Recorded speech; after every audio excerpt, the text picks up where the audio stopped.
안녕하십니까. 이어서 춘천에서 전해드립니다. 어제와 오늘 도내 코로나 환자가 4명 추가돼 도내 누적 환자는 203명을 기록하고 있습니다.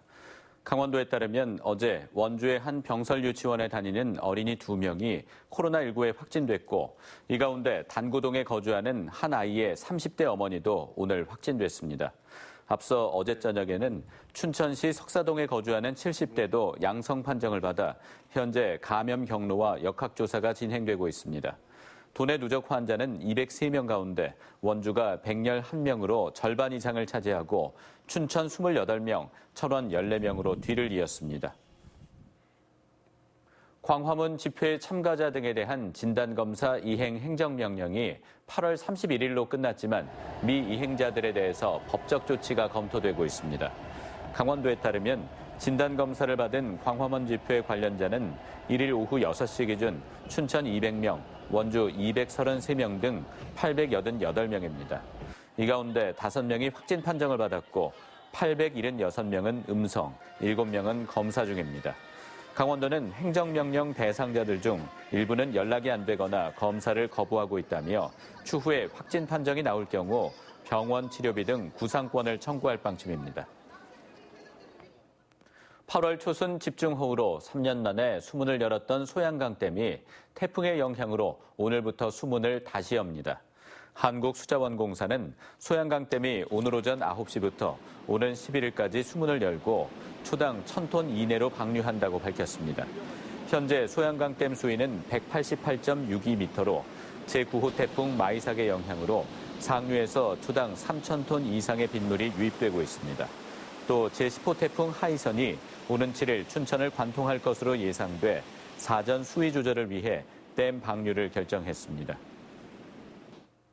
긴 장마와 작황 부진으로 채소와 과일값이 급등하고 있습니다. 강원 물가정보망과 한국농수산식품유통공사에 따르면 지난달 강원도 배추의 한 포기당 평균 가격은 8,043원으로 지난해보다 무려 122.6% 올랐습니다. 무 역시 한 개당 2,983원으로 1년 새 2배가량 올랐고 애호박과 양파도 86.3%, 46.4% 각각 올랐습니다. 지난주 춘천의 전통시장에서는 사과 10kg 한 상자가 1년 새 5,000원 오른 3만 원에 거래됐습니다. 강릉의 대형마트에서는 포도 1kg이 작년보다 2배 오른 7,000원을 기록했습니다. 유통업계는 물가 상승의 원인으로 긴 장마로 인한 작황 부진과 출하량 감소 등을 들었습니다.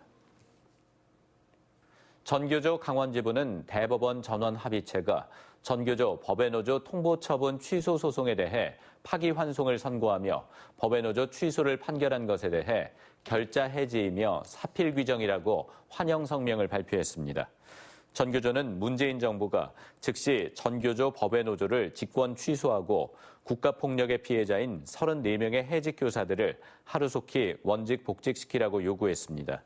민병희 강원도 교육감도 이번 판결을 계기로 전교조가 참교육의 깃발을 더욱 높이 들고 코로나 시대 아이들의 안전과 행복한 배움을 위해 나서줄 것을 기대한다고 밝혔습니다.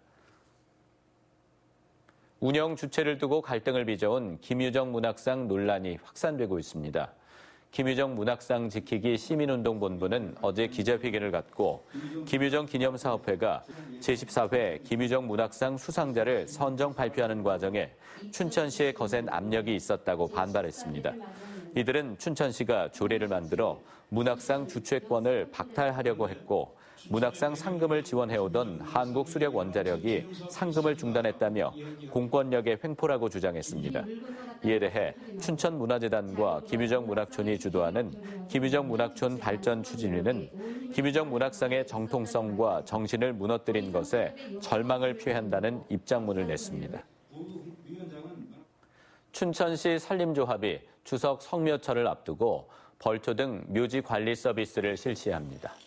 지금까지 춘천에서 전해드렸습니다.